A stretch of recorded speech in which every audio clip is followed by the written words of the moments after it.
بیوی کا حق کیا ہے؟ ما حق المرأة علی الزوج، عورت کا حق خامند کے اوپر کیا ہے؟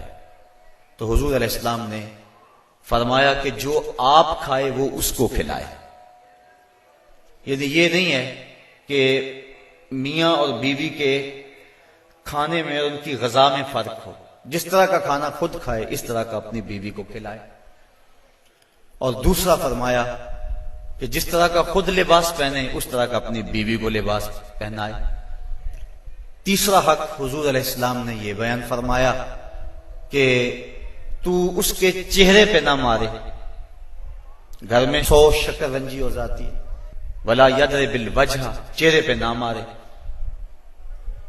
آقا کریم علیہ السلام نے فرمایا لا تضربوا اماء اللہ، اللہ کی لونڈیوں کو مارو نہ، منع فرمایا گیا۔ بعض مرد اپنی حاکمیت جگانے کے لیے، اپنے تغلب کو ظاہر کرنے کے لیے عورت پر تشدد کرتے ہیں اور سمجھتے ہیں کہ یہ ہم نے بڑی بہادری کی ہے۔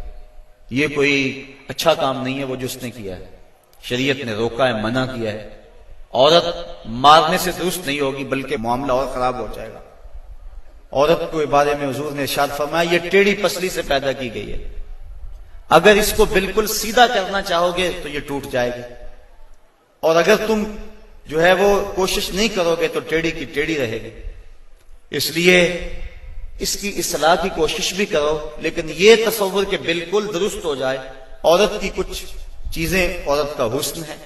اللہ تعالیٰ نے قرآن مجید کے اندر ارشاد فرمایا کہ وہ لوگ جو محسن اور غافل عورتوں کے اوپر تہمت لگاتے ہیں، تو محسنات الغافلات، اللہ تعالیٰ جل شانہ نے یہ عورت کا حسن شمار کیا ہے، عورت کی خوبی بیان فرمائی ہے، غافل ہونا۔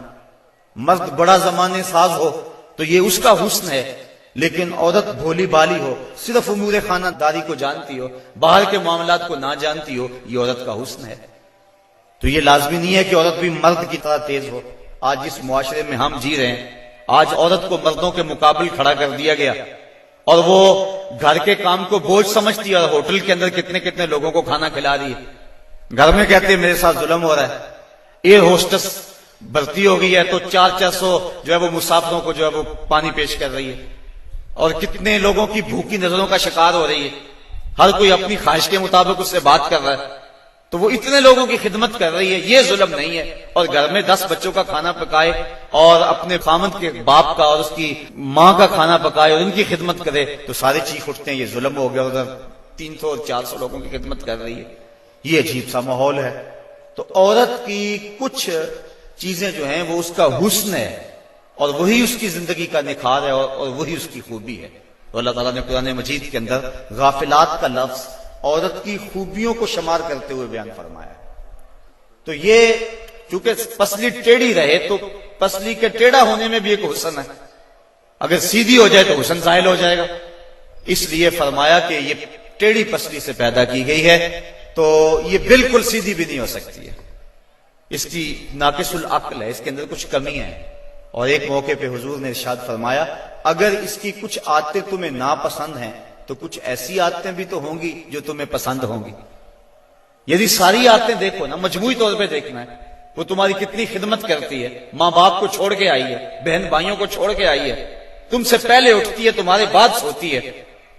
اور کبھی کبھار ایسا ہوتا ہے کہ میاں بیوی اکٹھے کہیں گئے ہوتے ہیں، تو راستے کے اندر دونوں آ رہے ہیں، بچہ بیوی نے اٹھایا ہوا ہے جبکہ طاقتور مرد ہے، اور پھر جب واپس گھر پہنچتے ہیں تو خاوند کہتا ہے کہ جلدی جلدی پانی بناؤ، اور وہ کبھی برف توڑ رہی ہے، کبھی چینی ملا کے پانی تیار کر رہی ہے، اور پھر سب سے پہلے خاوند کو دیتی ہے، بچتا ہے تو خود پیتی ہے۔ کمزور بھی بیوی ہے، دونوں ایک طرح کی دھوپ میں چل کے آئے ہیں، بچہ بھی بیوی نے اٹھایا ہوا تھا، اور آ کے خاوند بیوی کو کہتا ہے کہ یہ کام تو کر، لیکن پھر بھی اس کی زبان پہ شکوہ نہیں آتا، اس کو کہتا تم پانی تیار کرو، پانی پیتا کہتا اب کھانا پکاؤ۔ اس گرمی میں پھر بیوی باورچی خانے میں چلی جاتی ہے، کھانا پکا کے آدھے گھنٹے کے بعد پھر مرد کے سامنے رکھتی ہے، وہ کھاتا ہے، کھا کے پھر کہتا ٹانگیں دباؤ، اور شکوہ نہیں کرتی کہ عجیب بات ہے تیرے ساتھ میں بھی اسی طرح تھکی ہوں، میں نے بچہ بھی اٹھایا ہوا تھا، میں نے پھر پانی تیار کیا، اب کھانا سخت گرمی میں بنایا۔ یہ اس کی اچھی عادت ہے۔ تو فرمایا اگر تم اس کی کچھ عادتوں کو دیکھ کر پریشان ہوتے ہو تو کچھ اس کی عادتیں ایسی بھی تو ہوں گی جو تمہیں پسند ہوں گی. تو اگر یہ تم سوچ لیا کرو تو میاں بیوی کے اندر محبت کا رشتہ مستحکم ہوگا، کمزور نہیں ہوگا. بلکہ کوئی شے بھی جو ہے اس کے کوئی نہ کوئی فائدے ضرور ہوتے ہیں. وہ مثال دیتا ہے، وہ کہتا ہے جو گھڑی بند پڑی ہے نا، ایک دن میں 2 مرتبہ وہ بھی سچ بولتی ہے. مثال کے طور پہ گھڑی بند ہوگی 12 بجے، تو جب دن کے 12 بجے ہیں اس وقت گھڑی سچ بول رہی ہوتی ہے. رات کو جب 12 بجتے ہیں تو گھڑی سچ بول رہی ہوتی ہے. کہتا جو خراب گھڑی ہے وہ بھی دن میں 2 مرتبہ سچ بولتی ہے. تو اگر کسی شخص کی خرابیاں تمہیں نظر آئیں تو اس کی کوئی خوبی بھی ڈھونڈ لیا کرو. مکھی کی طرح نہیں کہ سارے بدن کو چھوڑ کر جہاں زخم ہو وہاں ہی بیٹھنا ہوتا ہے، جہاں خوشبو ہو وہاں بھی تو جاؤ. اس لیے فرمایا حضور علیہ السلام نے، اور ذرا غور تو کیجئے، خاندانوں کو جوڑنے کا اور میاں بیوی کے اندر باہم محبت پیدا کرنے کا یہ کتنا حکمت بڑا جملہ ہے. یہ جوامع القلم سے ہے یہ جملہ، اور کتنا حسن ہے اس جملے کے اندر. فرمایا اگر اس کی کوئی بات تمہیں ناپسند ہے تو کوئی اس کی ایسی بات بھی تو ہوگی جو تمہیں پسند ہے، اور تم اس کو دیکھ لو. بلکہ صوفیہ فرماتے ہیں اگر خوبی دیکھنے کا شوق ہو تو کسی اور میں دیکھو، اور برائی دیکھنے کا شوق آئے تو اپنے اندر دیکھو.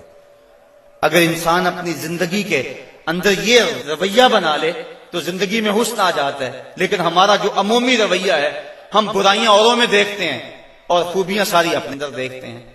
وہ کیا کسی نے کہا تھا کہ کسی کی طرف انگلی اٹھانے والا ذرا غور تو کرے کہ باقی انگلیاں اس کی اپنی طرف اٹھ رہی ہیں. تو ذرا تدبر تو کرے، ذرا غور تو کرے. اس لیے فرمایا اگر اس کی کوئی عادت تمہیں ناپسند ہے، ناگوار ہے، تو کوئی اس کی ایسی عادت بھی ہوگی کہ جو تجھے پسند ہوگی. اس عادت کو دیکھ کر کے تم اس کے ساتھ محبت کر سکتے ہو.